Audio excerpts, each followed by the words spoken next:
जो इंसान आपसे सच में प्यार करता है वो चाहे सिचुएशन जितनी भी कठिन क्यों ना हो, आपको जाने नहीं देगा। He or she will never give up on you। लेकिन क्या ये बात वाकई में जायज़ है, सही है, होना चाहिए ऐसा? हेलो एंड वेलकम, मैं हूँ आरजे प्रिया और बड़ी उलझन में फंसे हमारे ये लिसनर और वो हमसे एक सलाह मांगना चाहते हैं। और हम इस सवाल पर भी आज बात करेंगे कि आखिर कब तक करना है इंतज़ार और क्या इंतज़ार करना जायज़ है? तो चलिए शुरुआत करते हैं सबसे पहले उस मैसेज की जिसके ऊपर आज हम डिस्कस करने वाले हैं। ये मैसेज मुझे भेजा है गौरव फ्रॉम दिल्ली। गौरव का कहना है ये कोटा से हमारे साथ जुड़े हुए हैं और बहुत ढूंढने के बाद इन्हें ये चैनल हमारा मिला। I am so happy for this. Gaurav कहते हैं कि वो एक लड़की से बहुत टाइम से प्यार करते हैं। उनकी ठीक ठाक बात होती है, लड़की भी कभी कभी इंटरेस्ट दिखाती है, लेकिन कमिटमेंट को लेकर काफ़ी घबराती है। और गौरव को अब उसे कन्विंस करते करते, समझाते और अपना प्यार दिखाते दिखाते अब कम से कम 4 साल हो चुके हैं और अब गौरव का पेशेंस ख़त्म हो रहा है। तो उन्हें एग्जैक्टली करना क्या चाहिए?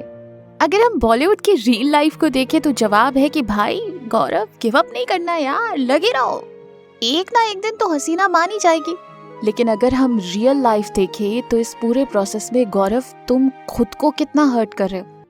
ये सबसे इम्पोर्टेंट सवाल तो हम भूल ही जाते हैं कि किसी भी और के प्यार से पहले हमें खुद से जो हमारा प्यार है उसके बारे में भी तो सोचना चाहिए, वो भी तो इम्पोर्टेंट है। हमेशा हैप्पी और हेल्दी रिलेशनशिप के लिए ज़रूरी नहीं कि सिर्फ प्यार ही काफ़ी हो। कई बार जब आपको रिटर्न में वो सम्मान, वो सपोर्ट, वो अंडरस्टैंडिंग नहीं मिलती तो प्यार अकेला कुछ नहीं कर पाता है। देखिए, हम सभी ने लाइफ में कभी ना कभी किसी को खोने का एक दर्द जो होता है वो महसूस किया है, आई एम श्योर किया होगा। लेकिन कई बार ये दर्द उस दर्द से बेहतर होता है जो हम अपनी सेल्फ रिस्पेक्ट लगातार गवा कर महसूस करते हैं। पता है हमारी गलती कहाँ होती है? हम ये मान के बैठ जाते हैं कि जो ये रिश्ता है ना, ये कभी ख़त्म ही नहीं होगा, इसका कभी एंड पॉइंट आएगा ही नहीं। जब रिश्ता शुरू होता है तब हम दुनिया भर की प्लानिंग्स कर लेते हैं, दुनिया भर के सपने देख लेते हैं और ना जाने क्या क्या सोच लेते हैं। लेकिन हम ये भूल जाते हैं कि हमेशा वैसा नहीं रहेगा जैसा हम सोच रहे हैं। चीज़ें बदलेंगी और शायद बिगड़ेंगी भी, और वर्स्ट से वर्स्ट केस में शायद ख़त्म भी हो जाएंगी। और जब तक हम इस बात को मानते हैं कि भाई ख़त्म भी हो सकता है ये रिश्ता, तब तक हमने खुद को इतना डैमेज कर लिया होता ना, खुद की सेल्फ रिस्पेक्ट की धज्जियाँ उड़ा ली होती, अपना समय, अपनी सेहत, अपनी एनर्जी सब वेस्ट कर चुके होते हैं। इनफैक्ट खुद को भी खो चुके होते हैं कुछ केसेस में, तो मैंने देखा है। क्या ये वर्थ है? इसीलिए इस बारे में पहले से खुद को प्रिपेयर करना ज़रूरी है। अब आप कहेंगे प्रिया आप बहुत ही नेगेटिव बात कर रही हो, पर बात प्रैक्टिकल है दोस्त।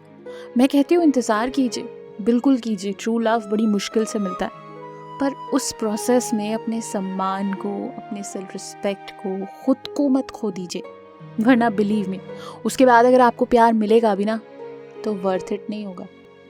गौरव, आई एम श्योर आप मेरी बात समझ रहे होंगे। अगर इस पूरे प्रोसेस में आप हर्ट हो रहे हो, आपका पेशेंस अलाउ नहीं कर रहा है, तो दोस्त छोड़ दो, ख़त्म कर दो। और नहीं तो at least take a break for yourself. क्योंकि कई बार ना तो आप गलत होते हैं और ना सामने वाला गलत होता है। गलत होता है तो बस समय, तो समय को थोड़ा समय देते हैं और आगे बढ़ते। गौरव के लिए अगर आपकी भी कोई राय हो, कोई सजेशन हो तो गाइस प्लीज़ हमें कमेंट में ज़रूर लिखिएगा। और गौरव, आई एम श्योर इतनी बड़ी फैमिली हमारी आपको इस मुश्किल से तो निकाल ही लेगी। ऐसे ही अगर आप किसी उलझन में हो तो प्लीज़ इस प्लेटफॉर्म का इस्तेमाल कीजिए, हमारे साथ शेयर कीजिए, take it as a therapy group.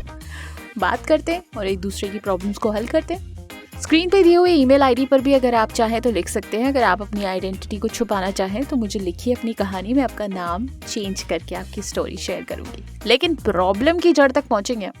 वैसे एक प्रॉब्लम और है, बहुत सारे लोगों की ये शिकायत है कि प्रिया आप रेगुलर नहीं आती। क्या करूँ दोस्त, फ्रीलांसर हूँ, इतना काम होता है ना कि टाइम ही नहीं निकाल पाती। आई नो ये लेम एक्सक्यूज है, लेकिन मैं कोशिश कर रही हूँ, आप लोगों से झूठ नहीं बोलूँगी, ट्राई करिए। तो इसीलिए मैंने अब डिसाइड किया है कि मैं एटलीस्ट शुरुआत में हर वीकेंड एक स्टोरी ज़रूर डालूं। और हाँ, मेरे पास अब एक ब्यूटीफुल लव स्टोरी आ गई है जो खुद लिख रही है हमारी एक लिसनर, जिनका नाम है अंजलि।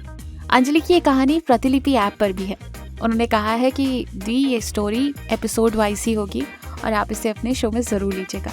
तो अगले सैटरडे से होपफुली हम अंजलि की कहानी लेना शुरू करेंगे। अगर गाइस आपके पास भी ऐसी स्टोरीज़ हो या आप कुछ लिखते हो या कुछ भी शेयर करना चाहते हो तो हमें ज़रूर कमेंट में या ईमेल पर लिख कर भेजें।